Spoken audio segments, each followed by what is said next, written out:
રાજકોટ જિલ્લાના ઉપલેટામાં Sardar Vallabhbhai Patel town hall ખાતે વંદે માતરમ રાષ્ટ્રગીતની 150મી વર્ષગાંઠ ઉજવાઈ।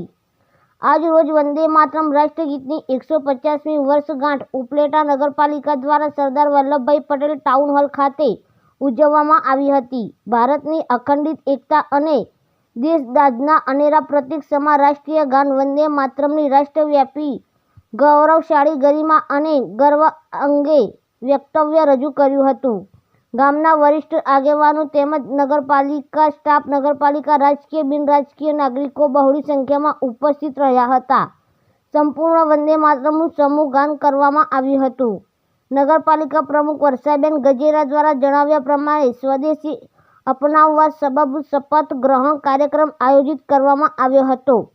સાથે સાથે સુશોભિત ફૂલો અને રંગબેરંગી રંગોળી સહિત વિવિધ શણગાર સાથે આ ભવ્ય કાર્યક્રમની ઉજવણી કરવામાં આવી હતી। રિપોર્ટર રજાકભાઈ રાવકુંડા, ઉપલેટા। રાજકોટ જિલ્લાના ઉપલેટામાં સરદાર વલ્લભભાઈ પટેલ ટાઉન હોલ ખાતે વંદે માતરમ રાષ્ટ્રગીતની 150મી વર્ષગાંઠ ઉજવાઈ। આજ રોજ વંદે માતરમ રાષ્ટ્રગીતની 150મી વર્ષગાંઠ ઉપલેટા નગરપાલિકા દ્વારા સરદાર વલ્લભભાઈ પટેલ ટાઉન હોલ ખાતે ઉજવવામાં આવી હતી। ભારતની અખંડિત એકતા અને દેશદાઝના અનેરા પ્રતીક સમા રાષ્ટ્રીય ગાન વંદે માતરમની રાષ્ટ્રવ્યાપી ગૌરવશાળી ગરિમા અને ગર્વ અંગે વક્તવ્ય રજૂ કર્યું હતું।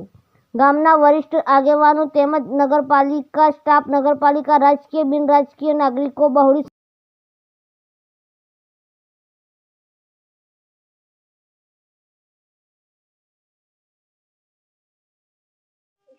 વર્ષાબેન ગજેરા, નગરપાલિકા પ્રમુખ। આજે રાષ્ટ્રગીતને 150 વર્ષ પૂરા થયા છે ત્યારે સરદાર પટેલ ટાઉન હોલમાં ઉજવવામાં આવ્યો। આ રાષ્ટ્રગીત 150 વર્ષ પૂરા થયા એ નિમિત્તે મારા નગરપાલિકાના તમામ સભ્યશ્રીઓ, નગરપાલિકાના તમામ કર્મચારીઓ, સંગઠનના તમામ હોદ્દેદારો, રાજકોટ જિલ્લાના ઉપપ્રમુખ જયેશભાઈ ત્રિવેદી, સંગઠનના સિનિયર આગેવાનો, ઉપલેટાના તમામ આગેવાનો, ભાઈઓ અને બહેનો હાજર રહ્યા। આ કાર્યક્રમ આજે ખૂબ જ ઉત્સાહ અને આનંદથી ઉજવવામાં આવ્યો।